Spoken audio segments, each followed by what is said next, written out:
Hey, this is John Leon Guerrero. Our guest today is Mike Guardia.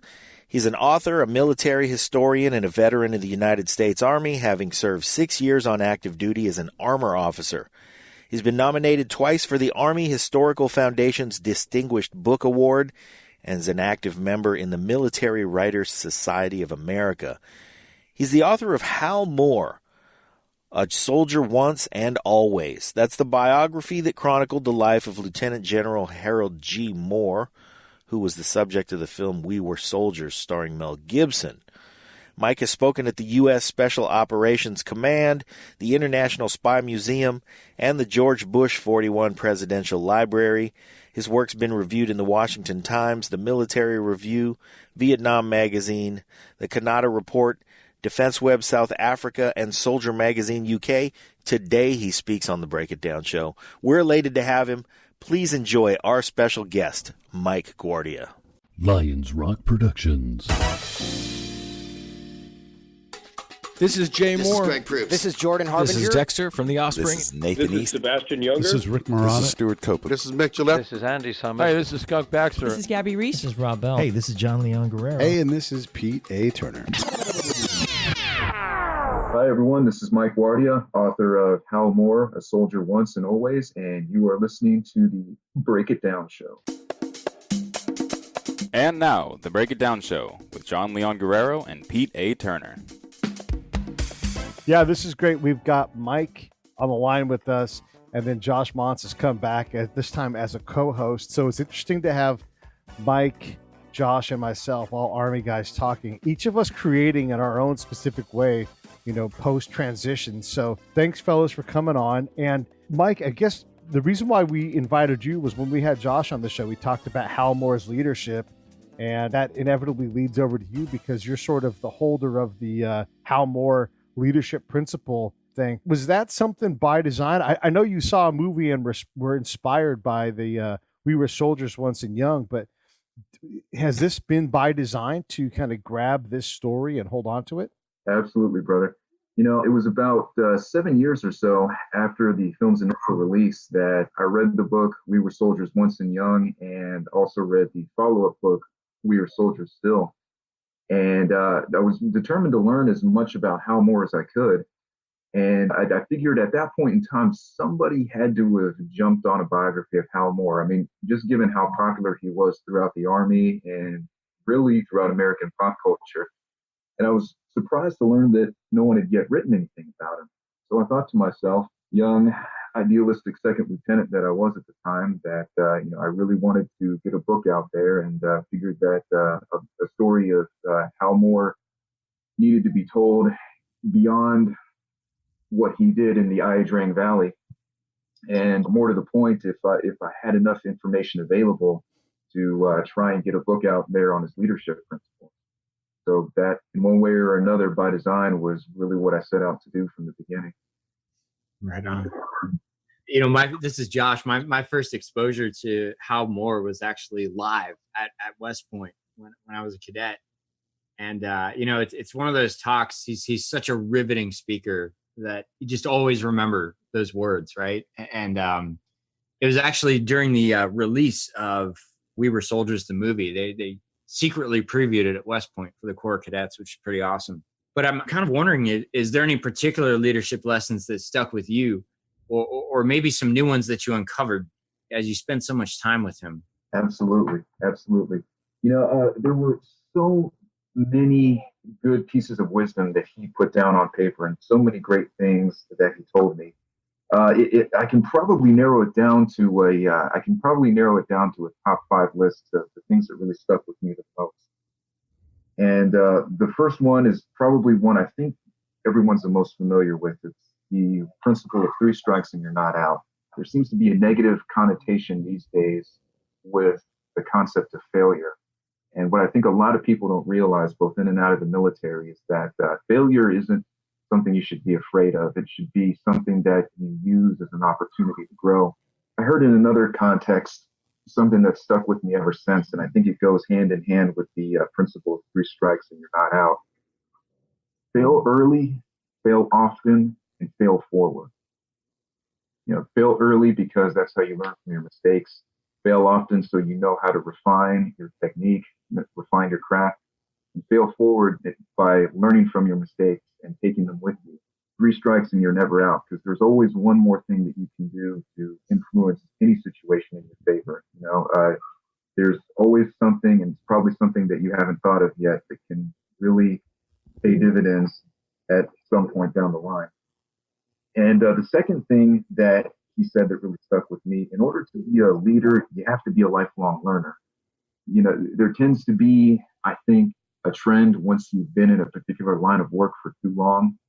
And I really think this is human nature when you think about it. But, there tends to be a degree of complacency where you say, okay, well, I've been doing this for a while. This ain't my first rodeo. I think I know generally enough to keep doing what I'm doing and keep producing good results. But you always have to be in the mindset, hey, I need to keep on learning, and I need to learn from those above me.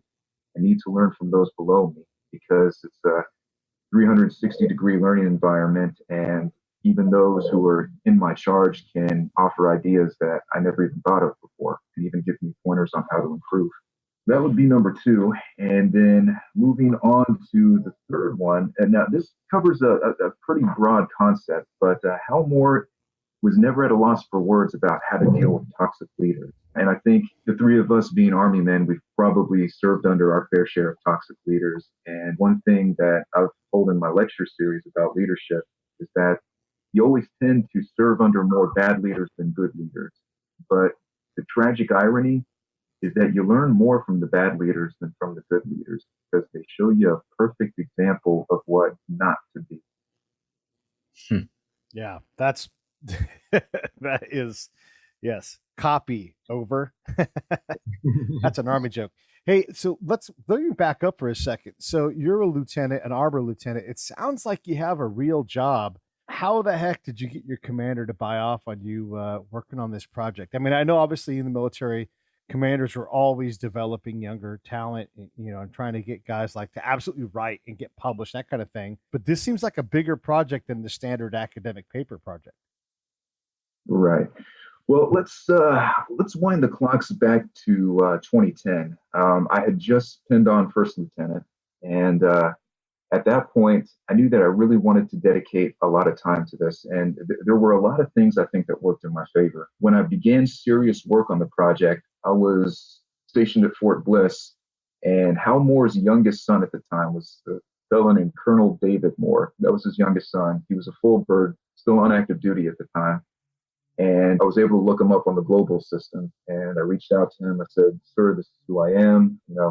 All the while I was mindful of the fact that, this was a lieutenant who was emailing a full bird. And I just told him that I admired his father greatly, wanted to work on this biography, and if there was any way that we could set up an initial meeting or, just talk about what his recollections were growing up with his father, that, I would be happy to talk, and I'd be happy to meet him anywhere.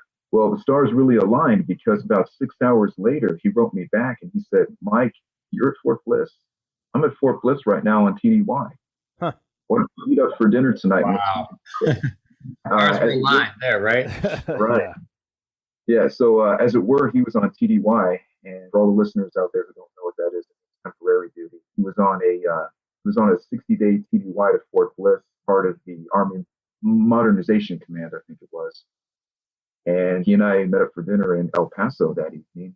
And by the end of the evening, we had a date locked in for me to fly out to Alabama to visit with his father.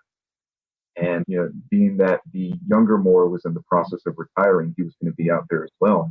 And when I let it be known to my company commander at the time, "Hey, sir, I want to use our unit's block leave to go out to Alabama." His curiosity was piqued. He said, "Mike, you're from Houston. Why are you going out to Alabama? You got family out there?" And I said, "Well, no, sir. As a matter of fact, I'm going to be spending about a week with Hal Moore." And he said, "The Hal Moore?"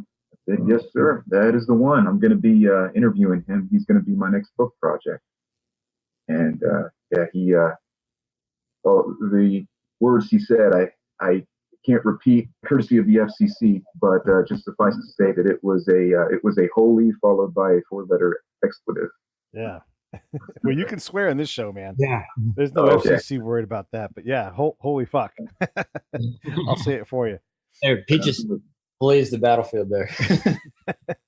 No, man, Mike, that's such a powerful thing to capture those leadership lessons, right? And there's no doubt that Hal Moore is a legend. I quote him sometimes, even in corporate settings, with the "one more thing" line, which has honestly become a personal mantra for me that applies to anyone who's going through a difficult time or not, right? There's always one more thing we can do. The focus on toxic leaders is another exceptional point. But I'm wondering with you, there's such a unique opportunity here to speak with a historian, right? And the great work that you've done. And along that leadership point, number 2, that the concept of lifelong learning. How important is history in the present day? I think history has an indelible importance here in the present day, and I think it's a shame that it doesn't get quite as much street cred as it should. And the reason I say that is because the age-old adage says that those who don't learn from history are doomed to repeat it. When you tell someone that you're getting a degree in history or that you're studying history, typically there are 2 questions that inevitably follow. They say either 1, are you going to be a teacher? Or 2, what are you going to do with a history degree? And I think what a large swath of society tends to take for granted is that, when you learn and internalize lessons of history and you analyze them against the backdrop of current day events, you can influence policymakers and influence decision makers to see the trends and make the connections and not go down similar paths that will have similar outcomes. There's so many things that are revealed, and I'll tell you straight up, I've been kind of guilty of that for most of my life. Like West Point history, I've kind of been guilty of being in the sprint for a decade, right, and not really slowing down to reflect. And it's about 2 years ago where I really started to get serious about that. And I have to say that it's the study of history, the study of philosophy has become just exceptionally valuable, not only for kind of shaping the way we think about the future, but also for our mental and emotional resilience in the present day. One of the facets of psychological trauma and adversity is, can really leave us feeling like we're isolated, like we're the only ones that have experienced adversity. Right. And I'm just absolutely blown away when you really try to think with historical figures, when you really try to read their work and place it into the context of what's happening in that time. Just the evolutions, just the repeated evolutions of humanity and how much adversity we've experienced as a species, and how that kind of influences us to this day. It's amazing to me. So I don't know if you have any thoughts on the study of history as being important to our personal growth and our personal resilience. Absolutely.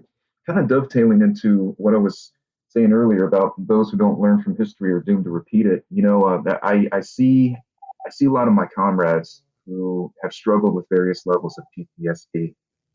And I hear about some of the treatment, or in some cases, the lack thereof, that they get from the Veterans Administration.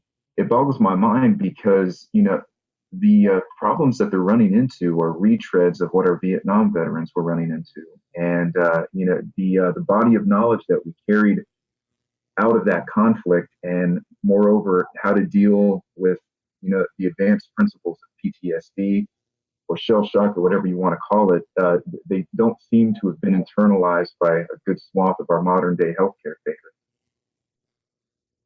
Right. Exactly. So let me ask you then about that. When Hal is in this crazy fight, Sergeant Major Plumley is there too. Were you able to interact with the Sergeant Major at all before he passed on?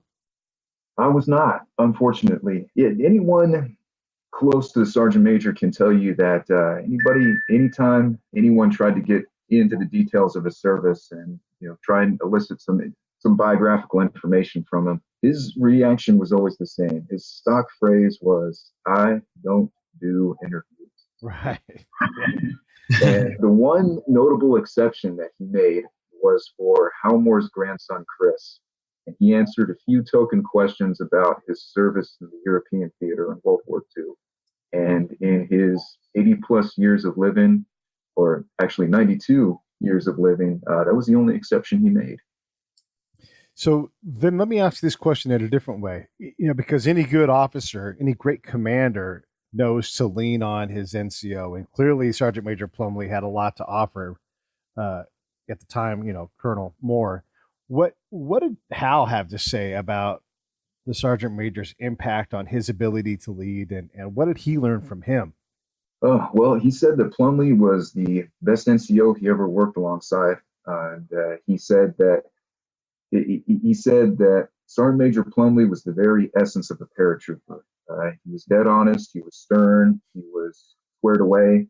He knew how to get results from the men. He said sometimes, in fact, most of the time, the Sergeant Major could be very ornery and could be rather abrasive with his troops, to the point where a lot of the soldiers actually opined that God himself looked like Sergeant Major Plumley. He said that he knew how to get results. He was tactically sound. And I'll never forget this. He told me he made my job as a battalion commander that much easier. And I thank God for Sergeant Major Plumley. It's interesting. Like, part of your reasons for writing this biography are, we needed to get away from this singular experience that was so publicized, which was phenomenal in its own way, but was still only a small part of Hal Moore's life and the challenges he faced through the rest of his career. What other types of situations did you uncover that Hal Moore was in the middle of as he kind of returned from Vietnam and moved forward with his career? Well, he was in the middle of probably one of the worst social times in America. As if Vietnam itself wasn't bad enough, he came home to an American public that at best was apathetic about the war and about the warriors themselves. And that apathy grew into antipathy within just a span of a few years. He unfortunately found himself on the front lines of two big problems that were running rampant in America at the time. One was the ever-growing racial unrest, and the other was the very public backlash against the Vietnam War that more times than not was fueled by rampant drug use. We fast forward just 3 years out of Vietnam. He comes back stateside. He spends some time at Harvard getting some advanced degrees paid for by the Army. Well, he returns to Korea, and right along the DMZ, he's on what's called the frontier of freedom. But he very quickly realized that the bigger threat to American forces in South Korea wasn't the communists on the other side of the 38th parallel. It was the rampant drug use and the racial unrest.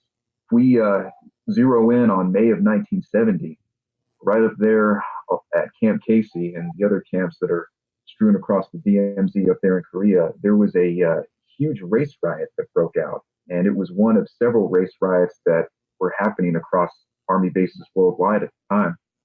It was an all-out gutter war that happened amongst black soldiers, white soldiers, and Hispanic soldiers. And within the span of that one night, you had several hundred soldiers who were injured. You had at least a few dozen who were killed. You had buildings on the post of Camp Casey itself being set on fire. Wow. Things were getting so bad that the MPs had to call on the local South Korean police to quell the riot.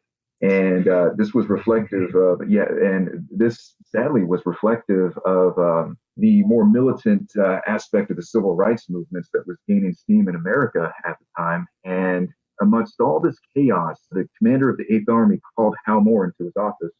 Hal Moore was working at the G3 at the time. And he says, I got a problem up there along the DMZ, and I think you're the solution. I've already relieved the division commander. So here are my orders. He said, and this is a direct quote, he said, Hal, get up there and straighten out that goddamn division. And Hal said, yes, sir. When do I leave? And the general said, in half an hour. There's a Jeep outside waiting for you. And to make the story a bit more entertaining, it does end on a rather lighthearted note. By the time Hal Moore got up to the 7th ID headquarters there at Camp Casey, the division commander was actually hiding under his desk. Wow. Yeah. Two-star general hiding under his desk. Hal Moore just nonchalantly walks into the office. He looks under the desk and he says, "Hi, I'm Hal Moore. I'm your relief. Out." Wow. Yeah. Shit. Yeah, so he knew he couldn't really fix those racial tensions overnight, and he couldn't make racism magically go away, but he instituted an equal opportunity policy and a zero tolerance policy for both drugs and racism. And the combined effort of the many programs that he instituted made that division top performing in the entire Eighth Army.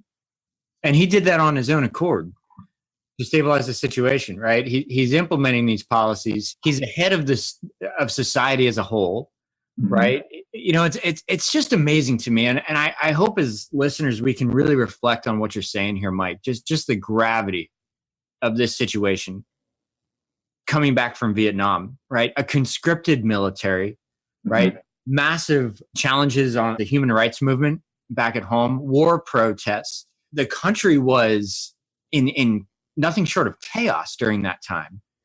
And what really struck me quite recently is the majority of the work that I do is actually in the behavioral health field. You know, I work with trauma therapists to help them understand the complexities of trauma through the lens of modern combat. And one of the foundations of that I really focus on is the presence of moral injuries, things like guilt, shame, powerlessness, betrayal. And the reason I bring that up is because today we believe that our military and our law enforcement and first responder communities have a much higher moral and ethical standard than in past decades and past years, which is something to celebrate, right? And it's also because of that high standard that we believe that service members today are more prone to moral injuries, right? But because there's less tolerance for error. And I'd love to get your thoughts on just, you know, as we work with service members today and kind of reflecting on the meaning of, you know, the last decade plus of combat, almost 2 decades, how far we've really come as a force. You know, it's only been 20, 30, 40 years, right? Where you go from this period of complete chaos to a complete revamp of military culture and the professionalization of the force that we see today. And I just, what a testament to leaders like Hal Moore, to the leaders that have paved the way for us in the present day. I'm just curious to get your thoughts on how significant is that transition and what are we missing, right? What are we not thinking about? This episode of the Break It Down Show is brought to you by Lions Rock Productions. That's us. We publish, evaluate, and develop podcasts just like this one, consult others to build their own, and create associated content and content marketing strategies. So if you're launching or expanding your social media presence, your business or your personal brand, or if you just want to take your media presence to the next level, Reach out to us on Twitter at Pete A. Turner, or at JohnLG69. at The Break It Down Show. There's 1,000 ways to get a hold of us. Now enjoy the show. How significant is that transition? And what are we missing, right? What are we not thinking about? All right. Well, Josh, that's a great question. And, you know, that I actually think is a very astute observation because one of the things that I've noticed in the past few years, you know, I left active duty in 2014 and I've been in the reserves ever since. And one thing that I think is being made more of a priority and actually taken more seriously these days than in years past and even recent years past is revamping the moral climate of the military and really taking strides to combat toxic leadership. Because when I look back at some of the other conflicts that we've been in and, you know, my interactions with veterans of those eras, and the interviews that I've conducted with them for any number of projects that I've done, and I've noticed that there have been qualitative differences between what was considered acceptable behavior from the leadership back then and what's considered acceptable behavior now. Right. And I've even seen gradients of this. I mean, not quite as pronounced, but I've seen gradients of it in my own time in service. As a matter of fact, I think there was a definite before and after, you know, with regards to when they repealed the Don't Ask, Don't Tell. But aside from that, I've noticed that more and more units, both on the active and the reserve side, are becoming a lot more intense in how they handle toxic leadership, because there seemed to be a mentality up until recently that toxic leaders were okay as long as they got the job done. And if you got your feelings hurt, or if there was something that was said or done to you that, it may have been questionable, well, you're overreacting to it and you need to suck it up and drive on, because that's what it does. But I think nowadays, and I think there are a lot of things that have contributed to this change, but I think nowadays they're being a little bit more cognizant of how to create and maintain unit cohesion by metaphysical forces other than duress and I outrank you in because I said so. Right on. Yeah. So one of the things that I guess is hard to understand if you're not in the military is that basically everybody gets a time to lead. If you're a lieutenant, you get a platoon for a while. If you're a captain, you get a company, and so on. And same thing on the NCO side. So one of the things we all get to see, as you said in the early part of the show, is what bad leaders look like, and just by simply not doing that, you're already a pretty good leader. But also how to lead by following. Hey, the boss says this. I've been the boss. I know what it's like to not get what I need. Let me make sure they get what they get and get what they need. What kind of staff member was Hal? How did he lead from the staff position?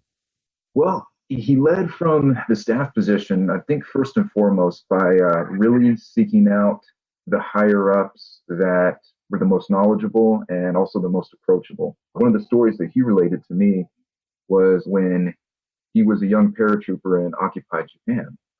Here he was, this young lieutenant among a very distinguished coterie of combat veterans who had been through some meat grinder battles of the Pacific. And he took the opportunity to learn from Italian executive officer, told me his name was Major Herbert Mansfield, and said that when I was working for him in the shop, he was the one who really took me under his wing. He was the one who I noticed was the most approachable and the most practical. He may not have always gotten the highest marks, but his level-headedness I knew was going to pay dividends for him later on down the line. And if you look in other organizations within the military, you tend to see variations of that dynamic. I can say from personal experiences, when I was a tank platoon leader, there was one of our sister platoons who had a platoon sergeant who was very knowledgeable. He'd been in for a while, had done tours in Kosovo, had done 2 tours in Iraq. E7 had the biggest rack of fruit salad of anybody in the company, but he was, to put it lightly, he just wasn't the nicest person. And he wasn't the type of guy who would truly lead by example, I thought. And the junior enlisted, some of the junior NCOs picked up on that vibe as well. So you saw all of the junior soldiers gravitate towards another NCO who was an E6 tank commander who was every bit as knowledgeable, but certainly more approachable. And you see that dynamic happening a lot. The rank and file in any organization will tend to gravitate towards a junior or a mid-level leader who they think they can put their trust in. It's all about trust, isn't it? Yeah. I'm completely with you, Mike. The on the behavioral health side, especially, I tie this back into there. I mean, toxic leadership is the number one thing that I see impacting the emotional and psychological state of service members. It's exceptional how far we've come. It's very sad when we see situations like this develop within the military. And, we're just like any other organization. I think there's a much higher density of exceptional leaders. We've all got those folks who are not. And, one thing that I'm sure you've experienced, I'd love to get your thoughts, around the time you were leading a armor platoon and after commission. But it's like if a lieutenant doesn't come into that situation with great humility, right, and great self, they will get crushed, right? And as they should. What was your time like as a lieutenant? Well, I gotta tell you, it was a great learning experience for me. I was very blessed that I had an incredible platoon sergeant. I will never forget him. He and I are still very close friends to this day. A very fine NCO by the name of Sergeant First Class and later Master Sergeant, Sergeant First Class James Patrick. And if there was ever a man who was meant to be a tanker, a mentor, and just an all-around good all-American Southern boy, it was James Patrick. And he was the right combination of toughness, humility, and kindness. And he took every opportunity he could to help keep me straight, and really did a great job of looking out for me. I think every platoon leader should be as lucky to have a platoon sergeant that I did. Of course, I knew other platoon leaders who were not so fortunate and had platoon sergeants who, frankly, I didn't think were very good NCOs. And they seemed to be more interested in creating a power struggle with their lieutenants than anything else. But it was an incredible experience for me. A lot of the junior soldiers that I had at the time were fresh out of basic training. Matter of fact, I think every driver and every loader in my platoon had been in the same basic training cycle together. Wow. So they all knew each other. And I just did what I could to let them know that I wanted to create a tactical family environment. And I took it really as a charge for me to try and make my platoon a community in and of itself. What I would do when we were in garrison is I would create these little potlucks, and I would create these platoon parties that we would have inside the bay. And, we had soldiers' wives participate in those, and they were strictly platoon level events. I did a platoon Secret Santa, for our first Christmas party. And even on multiple occasions, I said, okay, if any of you studs can beat me on the PT test, it'll be a $50 gift card to Target or any retail establishment of your choice. How much money did you have to fork out? Well, enough for 3 of my soldiers to get a 300, 3 points ahead of my own score. Yeah. There you go. We made a deal with our commander. So first off, let me just say, as a counterintelligence agent, we're often authorized, separate rats. We get an allowance for food for the audience. But that usually happens only when you're married for the rest of the Army. And so in our unit, everybody who was projected out to a field office when we were in garrison, they all got separate rations because they, were working and doing things we're out always doing things. So our commander, we went to him and said, hey, listen, we have to go to the chow hall. We're the only ones in the unit that are required to do that. And he's like, yeah, not my problem. I'm like, well, but it sucks. Like, we have to eat at the chow hall every day, and it sucks. And he's like, I could do it. And we're like, all right, how about this? You eat at the chow hall every day, every meal for a week. And if you can't make it, like the 10 of us, we all get separate rations. And he made it literally half a day. and he held up his end of the bargain. So it's right. Those are good leadership tools. I mean, getting someone to buy in on something, do an extra PT, you're trying to get young guys capable of running a tank. Sure, you don't know anything, you're an LT, but you do know how to lead people. You don't come with nothing in the tank. You've got some skills. So it's great to see that you were creative and go right to the pocketbook and get these privates up to speed. I wanted to ask you about Joe Galloway. Have you had much interaction with him? He's actually going to be on the show probably next month. I have. Joe Galloway was an incredible asset. He lent so many pictures to all 3 books that I did pertaining to Hal Moore. I had the chance to speak with him at length at Hal Moore's funeral, which was a beautiful ceremony, completely befitting the hero. And Joe and I will trade the occasional barbs on Facebook here and there. And he is just an incredible guy. He brings such a deep introspection to what the troops at La-Drang face there, and is really, I think, to Joe's everlasting credit, he uses the chance to share his feelings almost as a form of therapy. And I'm glad that he's able to share his thoughts, with the broader public. If there wasn't a Joe Galloway, would there be a Hal Moore? Oh, yeah, I'm sure of it. I just think that Joe Galloway did such an incredible job of amplifying everything that Hal Moore had to contribute, and not only to that battle, but to the greater body of literature to ensure that story doesn't die out. Yeah.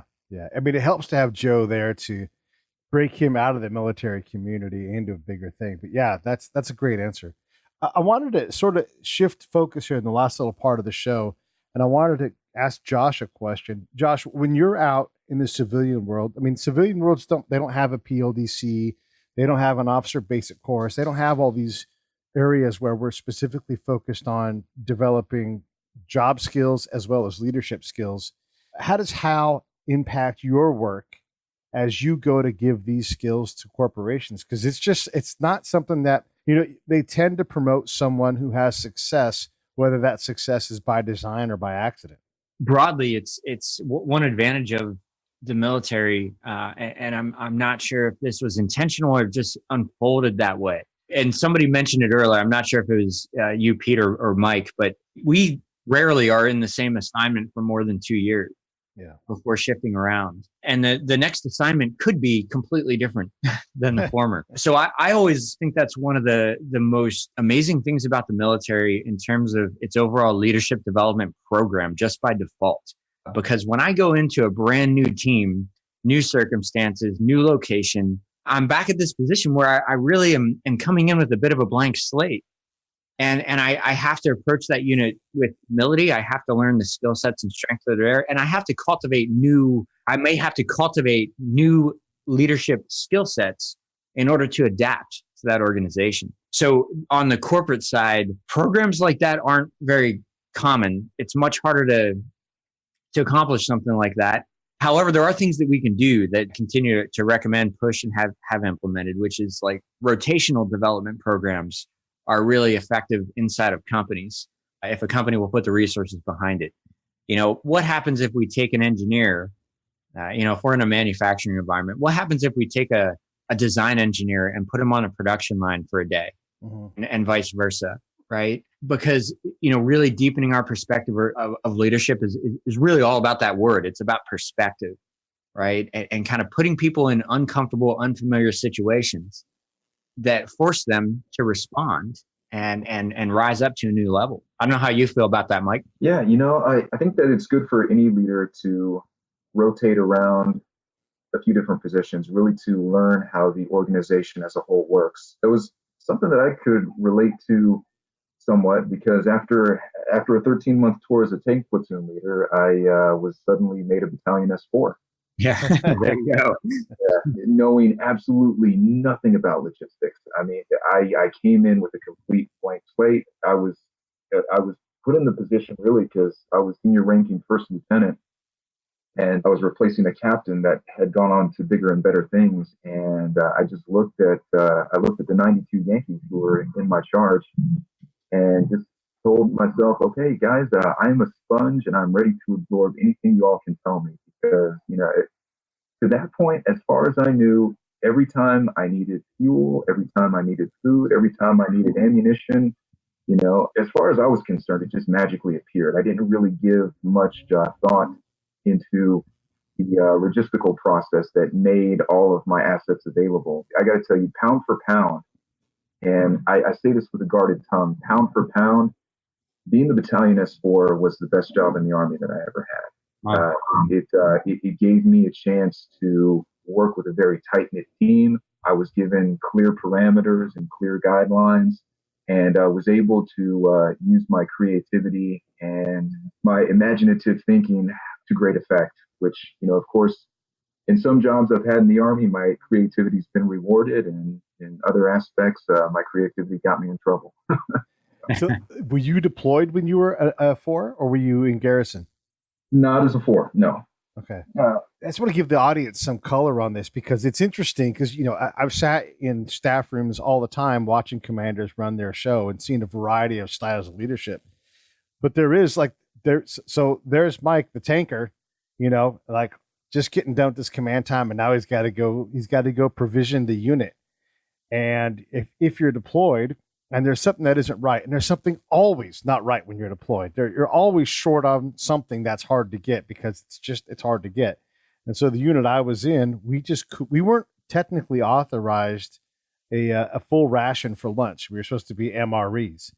And the colonel's like, we're going to make this happen. And the 4 before had kind of laid the supply guy before had laid the groundwork to make it so that we could have, a higher level of food than that. Because really our camp, it wasn't right for that. It was more of a logistical error to have us categorized this way. But we kept getting brown lettuce.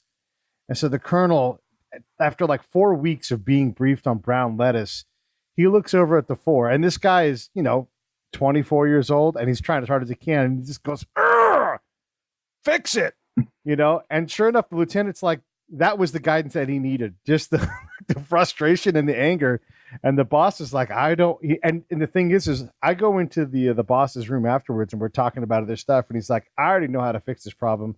I know what office to call in Atlanta to get to, But the thing is he couldn't get that lieutenant to move. So after trying several different tools to get him to figure out how to solve it, he just used a grunt and just laser beam eyes to get that guy to fix it. And sure enough, he figured it out.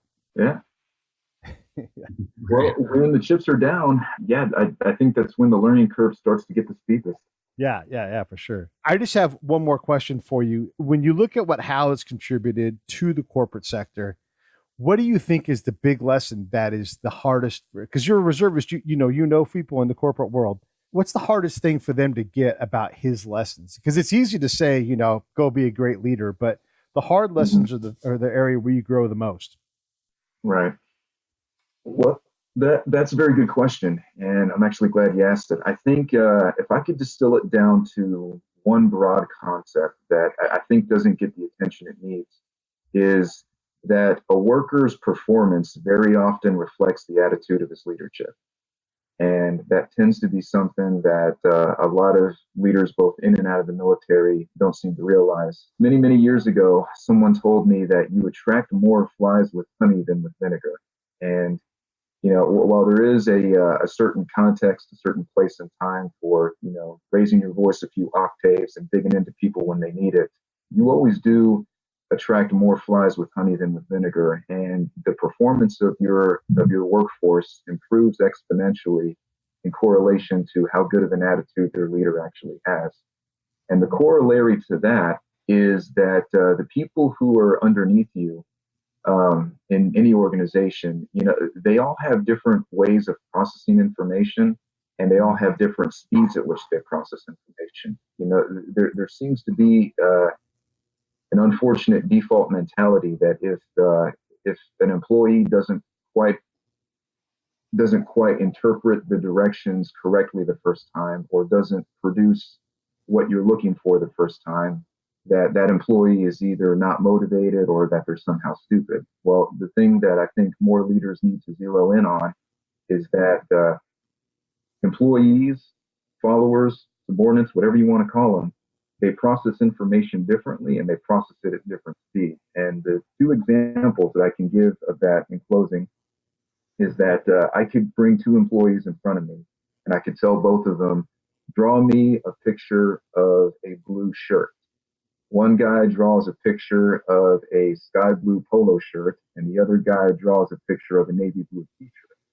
Well, neither gentleman is wrong. They just performed the task according to how they interpreted the instructions. And 9 times out of 10, I guarantee every leader will find that when the outcome is not what they wanted, it's because the instructions weren't quite clear enough to a point where the other person could understand it and internalize it. And the last example I have about different speeds of processing, sometimes when you're getting a lot of information and a lot of instructions, some of it just gets lost in translation. For instance, you have two guys, one with a high processing speed, the other with a low processing speed. I asked them both the same question: who was the first president of the United States? The guy with the high processing speed answers me immediately, oh yeah, that was George Washington. But the guy with the slow processing speed has to break it down a bit. He says to himself, okay, well, who, means we're talking about a person. Was means it's in the past, probably already dead. First means he was number one, president of the United States. Oh, yeah, that's George Washington. But by the time he answers that question, the other fellow's already moved on to the third topic. A bit oversimplified, but, that just is illustrative of, the different processing speeds people have. Oh, you're right on. Those are great examples, Mike. I mean, it's leadership is it's never like a canned thing. That's the same. It's dynamic, and each individual person responds to each situation slightly differently. And our role is to be able to unlock the best of that, to allow them to flourish and to allow the team to flourish. Pino, I'm kind of curious, Mike. What's next for Mike Guardia? All righty. Well, I'm glad you asked. So this upcoming year, As a matter of fact, November 1st of this year, I will be releasing a book titled "American Armor in the Pacific." That is part of Casemate's Illustrated series, just highlighting the tank battles in the Pacific theater of World War II, as well as a book called "Danger Forward," which is a biography of a gentleman named Hal Moore. I'm not sure if you've heard of him, but he's a West Point grad, class of 1950. Decorated for heroism in Korea, awarded the Distinguished Service Cross at the Battle of La-Drang, and later became the chief architect of the infamous Pentagon Papers. Oh, yeah. And not only that, went on to be the commander of Southcom when we had troops in Grenada and also down in El Salvador. Sounds like a very, very interesting read, man. Yeah, no kidding. Yeah, that'd be great. Come back and talk to us about that book, would you? Absolutely. It'd be my pleasure, Pete. Oh, that'd be great. Maybe we'll have John McKay come on because he knows a lot about that era and that part of the world. So that'd be awesome. Everybody should go to Amazon and support Mike Guardia's books. And how it works with Amazon is go on, buy the book, but make sure you leave the 5-star review and then do a little quick review. It doesn't have to be long. It doesn't really even matter much what you say. Just write something in there because that bumps the book up in the charts. It lets people find it.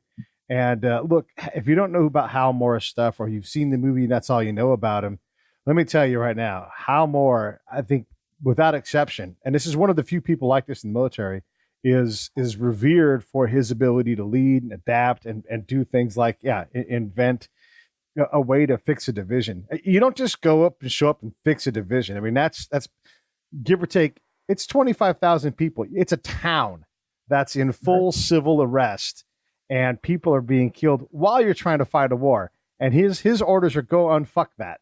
And so Hal is worth your time if you want to develop the ability to lead and understand these things. And God bless you, Mike, for telling that story because I just can't get enough of Hal Moore. I just think it's great. And thank you so much for doing it. No, well, it is my pleasure, brother. It certainly was an opportunity of a lifetime. Yeah, man, and thanks for, and I mean this with as much sincerity as I can possibly give you, but thank you for having the courage to pursue your passion, pursue the field of history, and bringing these lessons to the forefront so people can start processing what they're experiencing today through that lens. So thank you, man. Keep going. Absolutely, brother. Well, thank you both. I mean, it has been an absolute pleasure to speak with the both of you today. And I give the both of you the highest salutations and props for what you guys do. Thank you.